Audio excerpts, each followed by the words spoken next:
how's it going? Caitlin here, and welcome to my kitchen for another week of meal prep, where you will love yourself later when you have like everything all prepared for the week and you're good to go.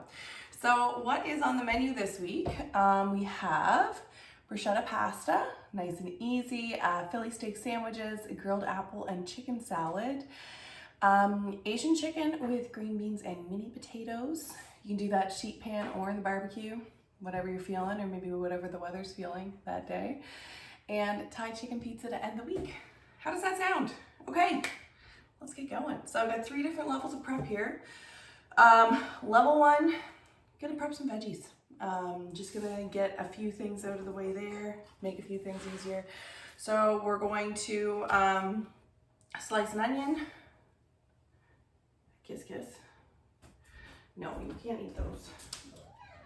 I know. Cruel mother not letting her eat the green onions. I'm gonna slice some onion, slice some peppers, and prepare green beans.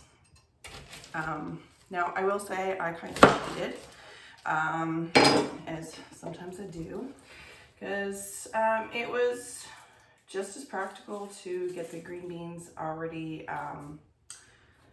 washed and trimmed as it was to buy the green beans. So I just bought a bag of ready done green beans so that I was ready to go. You can cheat too. You can cheat as many times as you want throughout the week. For instance, if you decided you wanted to do frozen instead of fresh, you could do that. Then you could just, open up a bag and dump it out and call it a day. I will always like the taste of fresh is so much better. So as long as the price isn't exorbitant, then I will generally go with fresh, because you know what, treat yourself. And I was all out of regular onions, but I had regular like red onion, so figured might as well make use of that. So I'm slicing up red onion instead.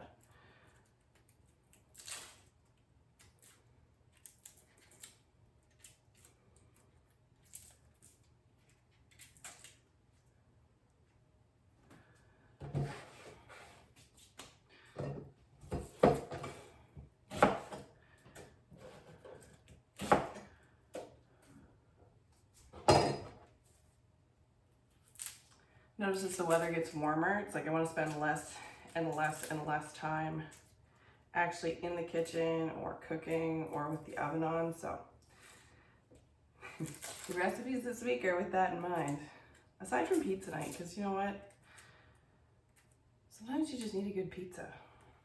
And pizza is one of those things that if you're gluten-free is just really, really risky to get when you're out and about. Like, flour can actually stay in the air for up to 24 hours. So even if a pizza place is like as careful as they could possibly be, there's still a very high likelihood that at some point, even if you've been lucky, that your luck will run out. You'll get the occasional cross-contamination there, which some people feel cross-contamination immediately and severely, but I think it's almost scarier for people who don't feel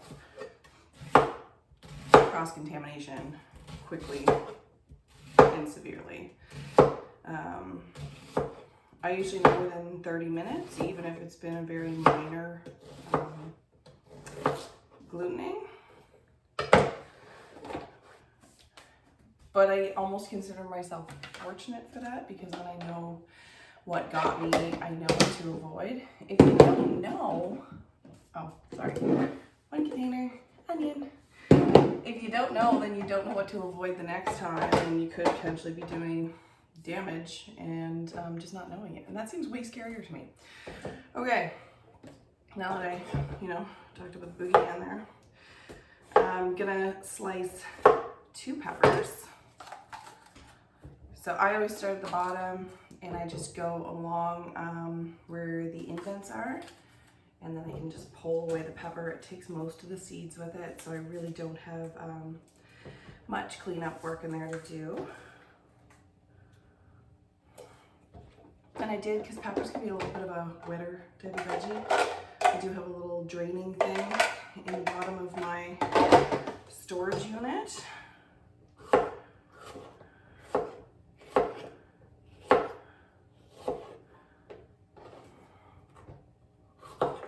I think one nice advantage to chopping up peppers for multiple meals throughout the week is just that you're able to have different colors of peppers in there. So I'm going to be slicing up this one red one, but then I also have a yellow one. I know, fun, right? So then I get two colors of peppers that I can use in 2 meals, and adding the extra color in any dish just always makes it look more attractive. It's like the more colors you can have in a dish, the better it looks like it's going to be to eat. It's like becomes a piece of art on your plate. So, and our eyes are actually drawn to all the different colors for food, and it's a natural thing. Turns out it's like innate built-in nutrition for dummies, because there's generally with foods there's different nutrients depending on different colors. So we're drawn to a plate with a lot of colors naturally, because it means that there's going to be a lot of varied nutrients in it. Even though we don't know that's why we're drawn to it, that's why it's going to be a more satisfying looking plate when there's a bunch of different colors in it. If it's all one bland color, it's not going to look as good, because your brain's telling you, yeah, that's not as good for you as the rainbow one. So it's your body just encouraging you to eat the rainbow. There we go. 1 thing of peppers. So we'll have 2 colors of peppers in each of the meals. Pardon the lack of breath. It happens. Preparing the green beans. I already bought them pre-prepped, so not going to be doing that, which means I'm going on to level 2, leveling up. Okay, I'm going to be grating pizza cheese. So, 1.5 cups-ish. I'll probably use a little more.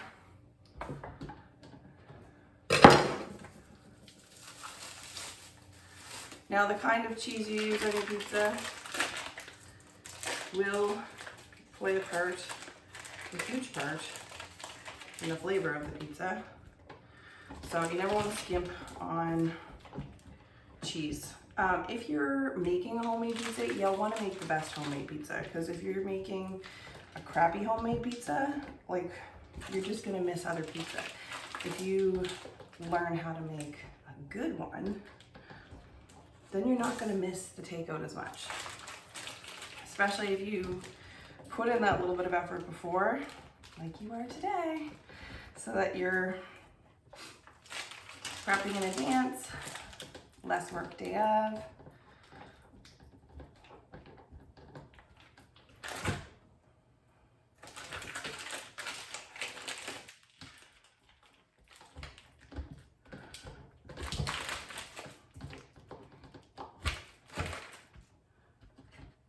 Now this little thing underneath fits about 2 cups.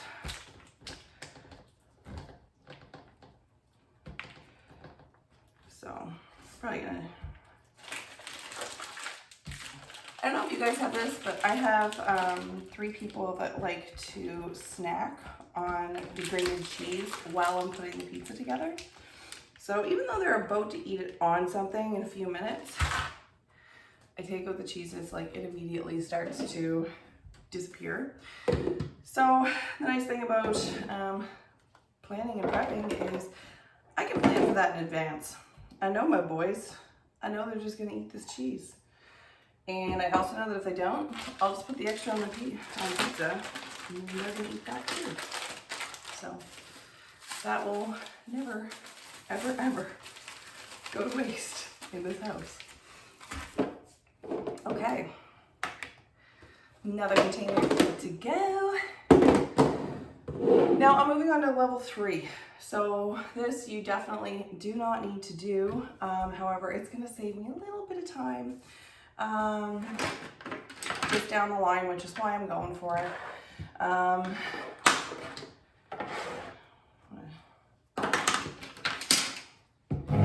Get this stuff off there. So I'm going to prep the sauce for the bruschetta pasta. So that tomorrow when I'm making it, I really just have to dump the stuff in the microwave and then dump the sauce in, and it's going to be, everything's going to be very, very, very hands off. So I'm using manual food processor for this. You could use a regular food processor if you wanted to.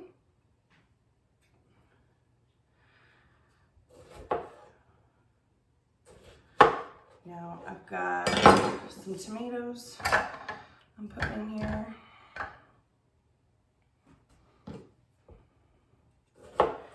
Now I am going to put in a little bit, and I'm going to stop.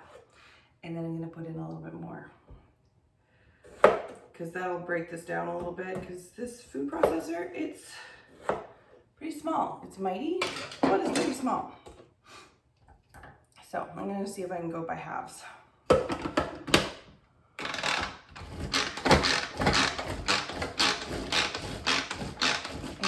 I'm going to throw in the basil with it at the same time. So it calls for a 1/4 cup of basil. I'm kind of like mostly packed 1/4 cup of basil. You could go with dry basil if you wanted to. Fresh basil just makes me really happy. Like it is delicious. And there was a time when I used to skimp on doing fresh herbs, because I'm like, well, I can do dried and it's so much cheaper, but you know what's better and healthier and just all around more delicious is fresh. I'm like, well, if I paid $2.99 for some fresh herbs, that's cheaper than getting a beer, and it's giving me more joy than a beer or something like that ever would.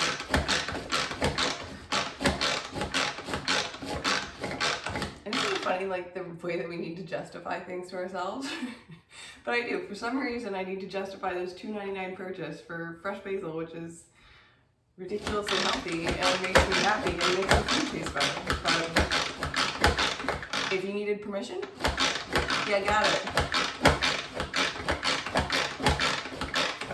Okay, I'm gonna put in more of the tomatoes.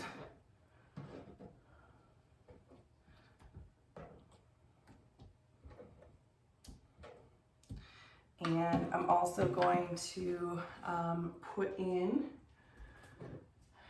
1/3 cup of olive oil.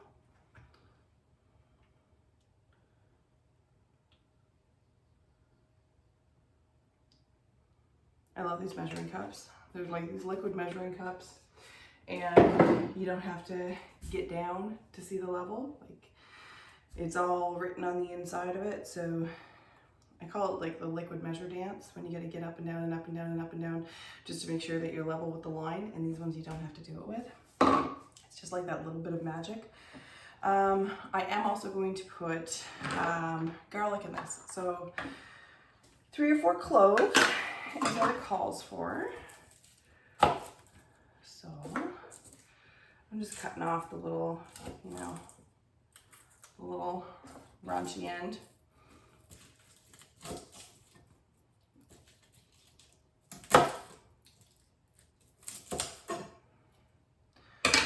Not raunchy, I guess, like the hard end. Okay, I'm using what's called, it's a garlic prep tool is what it's called, but it'll mince garlic, it'll slice garlic, you can make a garlic paste, and it comes with this little garlic peeler on the inside of it. It's just like this like silicone tube, but you put the garlic in and you roll it, and magically it just no longer has the peel on it, which, you know what, they need a big one of these for red onion, because I bet that would work. Okay, there's a funny looking piece on that. We're gonna cut that off. Here we go.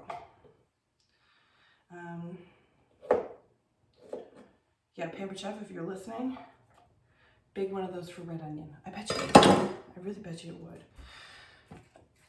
If not, somebody's got to figure out something for the red onions because peeling them is just always intense. Okay, but peeling garlic isn't. That's wicked. Okay, so I'm gonna mince mine before putting it in there. I could press it. I'm just gonna mince it. That's just the way she's going today. And I'm just gonna throw it across the floor because you know what? That's also the way it's going today. But bless it, it's still in there. Maybe I'll try to not do that on a wet cutting board. Learn from my mistakes, friends. Do what I do the second time. Okay, cool. So, take out this little drawer, has all my garlic in it. Dump it in there.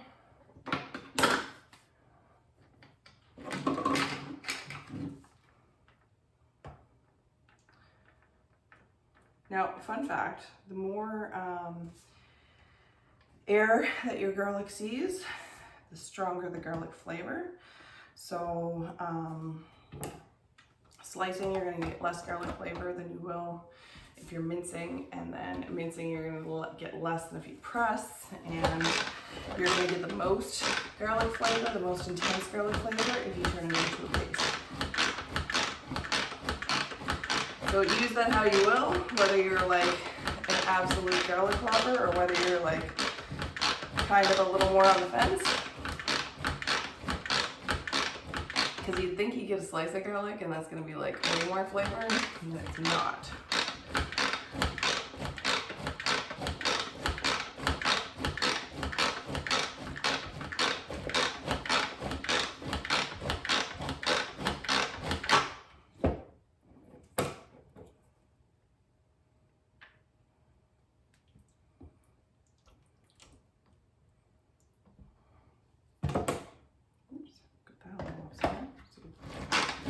Here we go.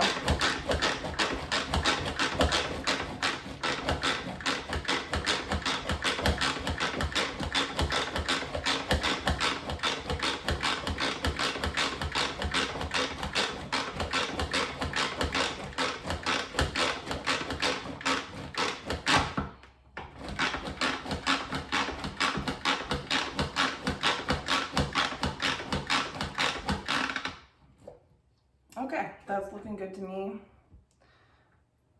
I think we're gonna call that fine. Now, what I'm going to do is I'm just taking the blade out of there.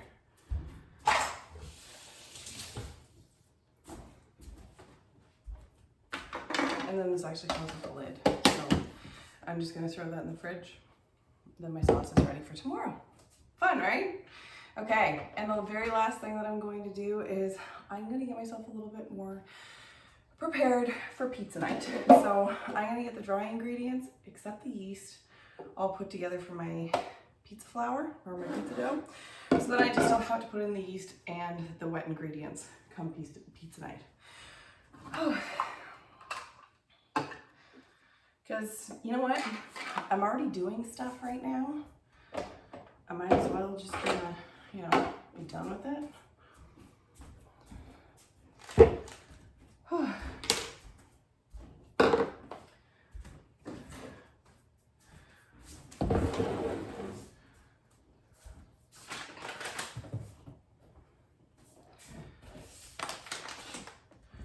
So, first, and this is on your meal plan as a bonus recipe, or it's always on my website. A lot of gluten-free pizza crusts call for the pizza dough has to chill for a while, it has to sit for a while, it has to do something for a while, and I have no patience for that. Maybe you do. Good on ya, but I don't. I'm not gonna pretend I do. I'm not gonna pretend I'm gonna have any more patience anytime soon. 1/2 of flour. Yeah, so this one is just, it goes in the stand mixer. It's done in like a few minutes, and then you just put it on your pan and throw your ingredients on top and you're done. And that is exactly the kind of effort that I am willing to put in. So if you have my matching levels, we'll go for it. So 1/3 cup of potato flour, which it just makes it soft. It kind of gives it a biscuity texture with the extra potato flour in. If you can't do potato, because I know there's some people who can't, I'm really not sure what else to throw in there for that, though I'd love to experiment with that someday for you. So, but if you do know of any substitutes for it, let me know. I'm gonna put a tablespoon of sugar in here.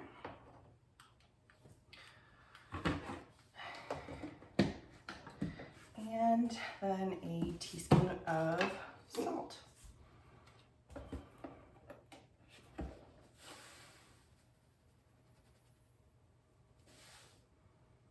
There we go.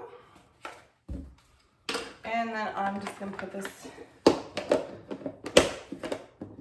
just gonna put that in the cupboard, and it's gonna be ready to go for Friday. So I can just dump that, throw in some yeast and some oil and some water, and and an egg, and call it a day. So there we go.